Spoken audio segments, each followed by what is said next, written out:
Hello, friends and family, and welcome back to our channel.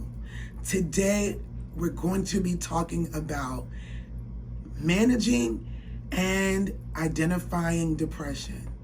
Yep, you heard that correctly. We're going to be talking about depression. So if this is content that you're interested in hearing, please stay tuned. If you're ready, let's get into it.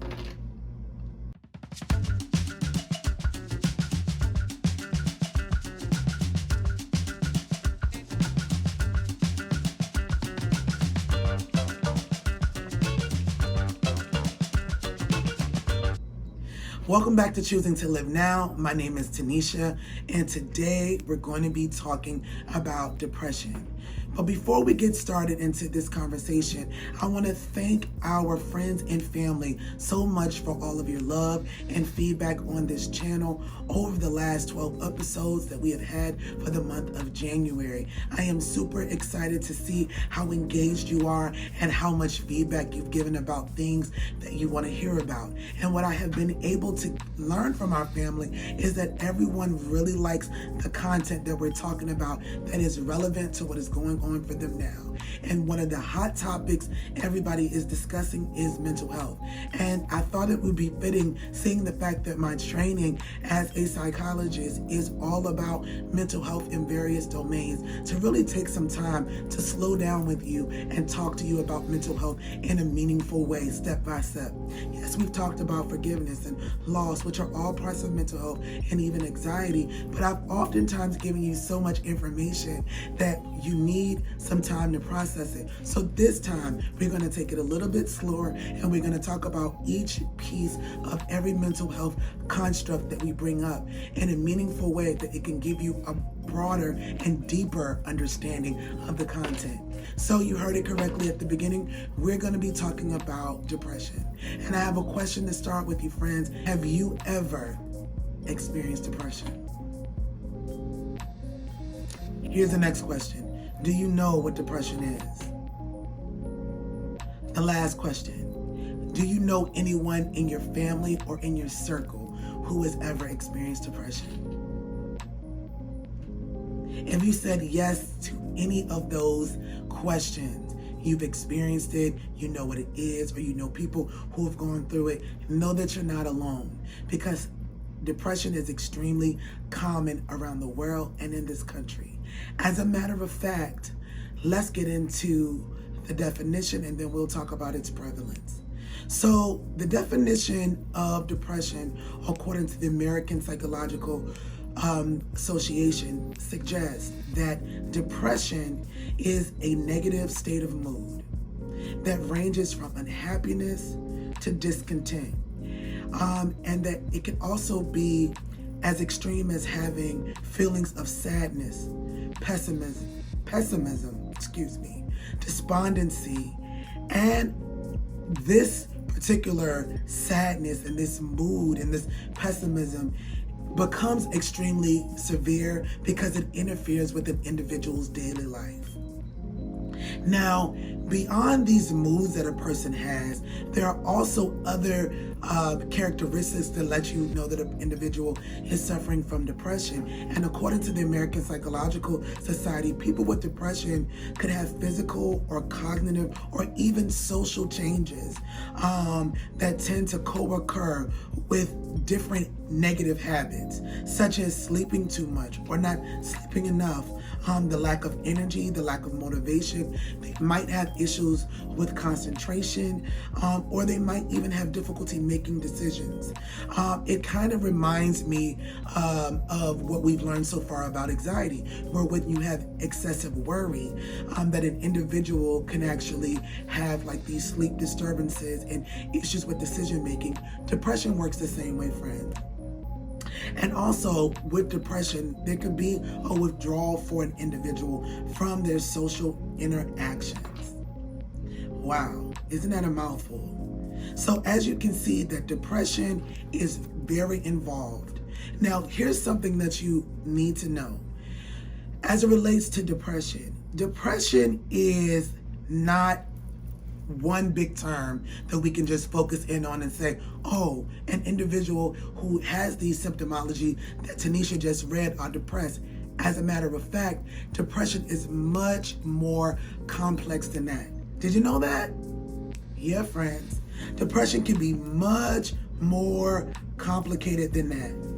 And what's interesting to note is that there are so many symptoms to depression that a person could exemplify one symptomology or two symptomologies and then not demonstrate the other ones. And as a result of that, it could be difficult for you to identify that a person has depression, friends and family. So while we know what depression is in our mind, we know the aspect of depression that there is a sad mood. Sad mood is only one of the characteristics that let us know that an individual has depression. Wow, right? Yeah, I know, already starting heavy, but this is very important that we discuss. So what is interesting to note is that when we're thinking about depression, there are different forms of depression, right? So you have, mild depression, which is very common amongst Americans. As a matter of fact, when we look at the prevalence rate of depression in the United States, what we're able to see is that over 21 million people have experienced depression at least one point in their life. That's a lot of people, right? 21 million people. However, there is 8.5% of people in the United States that suffer from major depressive disorder. Can I tell you something else? Another thing that's important to know about depression is the fact that it is different in terms of its prevalence between men and women. What we know about depression as it relates to women is that they're more likely to show major depression more significantly than men. Up to 10.5% of women are more likely to show major depressive disorder, or 6.5% of men are more likely to show major depression, right? So you might be wondering, why is that the case? And if you're asking that, that's a great question. The reason why depression is often more likely to be identified in women, because they're more likely to show physiological or external behavioral indicators that let professionals know that they have depression. Friends and family, did you hear that? Women are more likely, just based on the fact and how they express emotions, to show that they're experiencing depression over a man. So while we have these statistics that we're throwing out, please note that they are skewed. Taneshia, why are you saying they're skewed? Why? Because people who are professionals, psychologists, can only show or only give the information that is brought to them. What are you saying, Taneshia? What I'm saying is that people can only diagnose depression that has come in front of them. But tons of people are depressed and you do not even know it, especially men. Oh man. How's that make you feel? Yes. So if you have a partner, if you have a husband, if you have a spouse, if you have children, just because they are smiling, and they are men, just because they are smiling and looking like things are well, does not mean that they do not suffer from depression. Friends and family, I know. Depression is so common, but did you hear what I said to you early on when I gave you the statistics? 6.5% of men, they have been able to identify suffer from major depression. And we're going to talk a little bit about the differences between the different types of depression. But right now, just take that into your brain. So we know that a lot of women show depressive symptomology, but please note that more men have depression than you think. Can I give you another little secret? Depression is exemplified differently based on your cultural and or ethnic background. What you mean, Taneshia? That means that a Latino brother and sister, an Asian brother or sister, or a African American or even African or Latin American brother and sister is going to show depression differently. Each culture has norms in relation to their emotions, and people are going to show depression differently depending on their cultural norms as it relates to emotions. Wow. Tanesha, can you tell me more? Of course I can. So what I'm saying to you even deeper is that if your culture says that it's inappropriate for a man to show emotion in a way that looks like what we know depression to be according to the World Health Organization and according to the American Psychological Association, that means that they're not going to show emotion in a way that can be identified. So what does that mean? That means we all need each other, and we all need to check on one another, because you cannot look at someone's smile, you cannot look at someone's outward disposition of success and assume that depression doesn't live in their life. Shoo! I know, friends and family. Okay, let's get into some of the criteria. So there are approximately 8 key symptomologies that the Diagnostical Statistical Manual, that is basically our Bible, if you will, in psychology, that shows us what diagnoses are and what their symptoms are. This is how we diagnose people in a hospital or a professional setting, right? So we use the Diagnostical Statistical Manual of Mental Health Disturbances. This is what we use in the United States, right? So according to this manual, which I will call for short DSM-5, there are 8 common symptoms that show you what depression looks like. But in order for us to know that a person is suffering from depression, they actually have to exemplify 5 of the 8 symptoms for us to know that they have depression, okay? And these 5 symptoms have to last at least 2 weeks or more, okay? So here they are. Depressed mood most of the day, nearly every single day. The next one is markedly diminished interest in pleasure.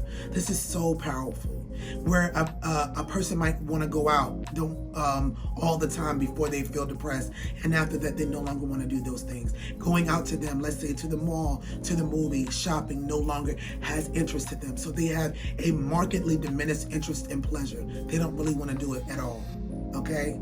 And then almost all activities, and this is for almost all activities, and this is almost every day. So I guess what they're saying here is it's a little bit deeper than just it being one area. So this markedly diminished interest in pleasure in all is not just in one area. So I've actually misspoke there. It's actually in all areas most of the time. So it doesn't mean that you couldn't take a friend that was really, had diminished interest out once or twice here or there, but you'll notice that they are really not interested in doing anything that gives them pleasure now that used to give them pleasure before. Okay, so that's a better understanding. Number 2, in terms of symptoms, significant weight loss when not dieting, or significant weight gain, and or a decrease or increase in appetite nearly every day. What'd you say, Tanesha? Did you say weight loss or weight gain? Yes, ma'am. Yes, sir. Yes, my brother. Yes, my sister. Depression is not just a product of weight loss, which is what we see on movies. When we look at people who have specific issues or traumas that happen to them, you could be suffering for depression and not even be aware of it because of those issues. Here's another thing, okay? A slowdown of thought and addiction. A slowdown of thought and reduction of physical movement. Oh, wow. A slowdown of thought and physical movement.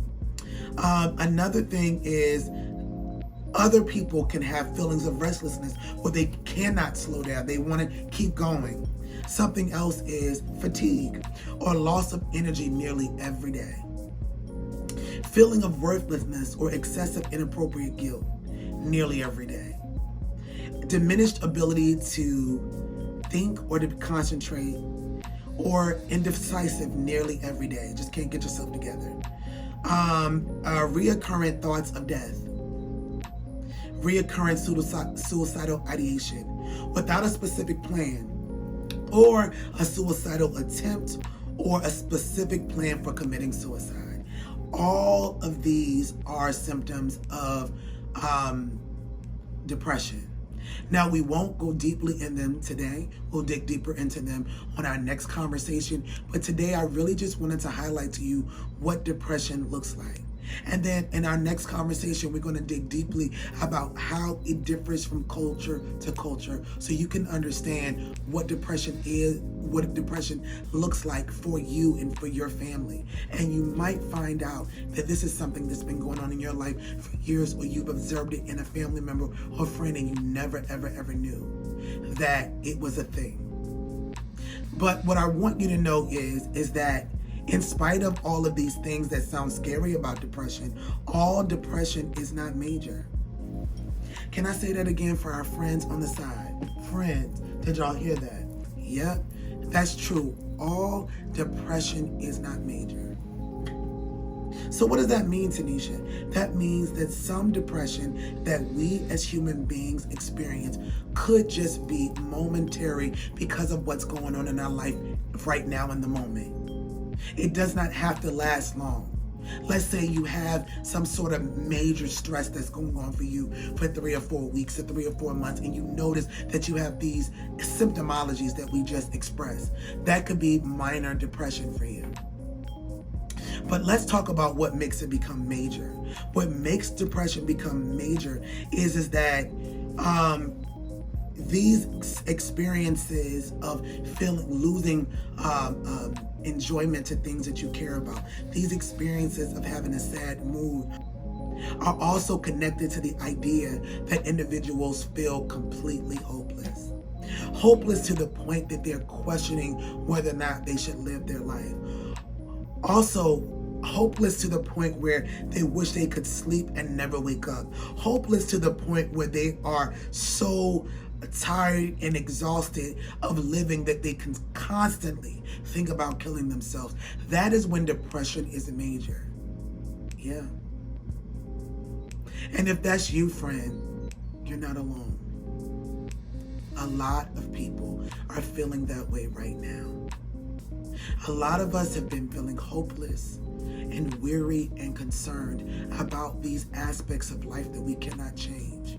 Did you know that during the pandemic, depression went up to a great level and attempts of suicide even greater because people were isolated? And do you know why that is? I'll tell you, friend, it is that way because we are designed to be socially connected beings. And when we're no longer connected to a community, to social interactions, we are faced to be alone. And being alone is not the way we were designed to be. And so it becomes very difficult for individuals who don't have access to resources or family who live close enough to them to be able to connect with people. And sometimes people don't feel connected enough even by having these opportunities such as Zoom and virtual meetings. Yeah, some people say that that's not enough for them. And for them, it became overwhelming for them during this pandemic time, so much to the point where they felt overwhelmed. They did not see a way out of it, and they became hopeless. Do you know that people are still living that way right now? Yeah. They're living hopelessly, feeling like they are alone. And friends, I'm here today to tell you that you are not alone. I have had moments of hopeless feelings as well. You heard my story telling you about how I lost 14 people, in 1 year, and how that devastated the way that I thought about things. I talked to you about being anxious, but I also had bouts of depression as well, where I just felt hopeless because when you can't control who's passing away in your family and in your life, and then mind you, I was losing people in my life, but I also had life experiences happening to me as well. I was going through various things personally that all seemed to weigh together on me at one time. And where I had hope was that I had a core fundamental value of truth that taught me to seek God and to pray. And it was me seeking God and in my prayer life that brought me back to myself. But what about our brothers and sisters that do not have a core fundamental value of truth that's based in faith, or they've had these false narratives that have made them feel like they can't believe in anything that they thought was real, whether it be because of what they've observed or gone through, or whether it be because their faith, the people of faith that they trusted, failed them. Whatever the case may be, when there is no social support, major depression is much more likely to be a thing in people's lives. And I want to be honest with you, friends and family, because this is real. I want to talk about this with you because I want to let you know that you are not alone. And I also want to demystify the conversation about depression. You can be depressed. You can even be depressed and have faith. I know. Can you believe that? You know how that is? It's because I told you of scripture the last time that we talked, and I'm going to bring it up again. Just the same thing with anxiety. When your dream or your hope is deferred, you become sick. You become ill. When what you hope to change did not change quickly, it can cause you to be very low. So while you believe that God is going to make a way for you or change the way for you, or you're believing in faith that your situation is going to be amazing and that you're going to walk through doors and you're going to be healed, or whatever you believe in, when it takes so long to occur, you become ill, which can bring on depression. And we talked a little bit before about this, and we will again speak about this in days to come, about the importance of us renewing our minds daily, because all of us are faced with these unfortunate, unforeseen circumstances that life can bring. But I want to normalize depression with you today, friends and family. That's what we're talking about. If you've experienced any of these symptomologies that I've spoken briefly about, it's a possibility that you've experienced depression. If you're going through them right now, know that you're not alone. You're not the only one experiencing that. All of us are juggling how to stay in a place of positivity when things are difficult. And I wanted to bring this first discussion about depression to you just to identify its meaning, what it is, what its prevalency rates are. I didn't say this one to you, but I will share this. Did you know that depression's prevalency rate in the world is 5%? So 5% of the world population, and there are billions of us, are depressed or have experienced depression, major depression. Yeah. So it's not just the U.S. It's not just us. And this is even more serious in countries that are undeveloped, who have poverty that's an issue, who have safety issues. It can be even more of a thing when there are insecurities as it relates to food insecurities, water insecurities. As I said it before, I'll say it again, safety insecurities. It makes depression even higher in that group. So depression is common, and I don't want you to be ashamed, my friend, my brother, and my sister, if you have experienced depression and if you're battling through it now. My encouragement for you today, my brother and my sister, is not to give up. I know that it is difficult. I know that the weight of life is on your shoulders. But if you can just be released knowing that you're not the only one that is going through it. Your life, my friend, and my brother and my sister, has purpose. Family, it has purpose. That is why you are still living. Your purpose is not for you to give up on living now. If you're seeing this video now, know that I am with you. I'm here with you. I am. We all are. We're rallying together, believing that you are going to make it. And I need you to know that you're going to make it too. If you feel like you're feeling so much sadness, so overwhelmed, and so low that you cannot make it, please get some help. Call 911. Find you a support group somewhere and do it quickly, please. Don't give up on life just because you're feeling overwhelmed. This will pass. And remember, you cannot carry more than what you can carry. You cannot change what you cannot change. But what you can do, my friend and my brother, my sister, my family, is change your mind. Listen, I want to thank you so much for logging in to our discussion about depression. I know it was heavy today, but this is what I'm here for, right? Giving you strategies on how to live now, regardless of difficult times. And one way that we have to do that is by really managing what's in front of us. And all of us are struggling with different things.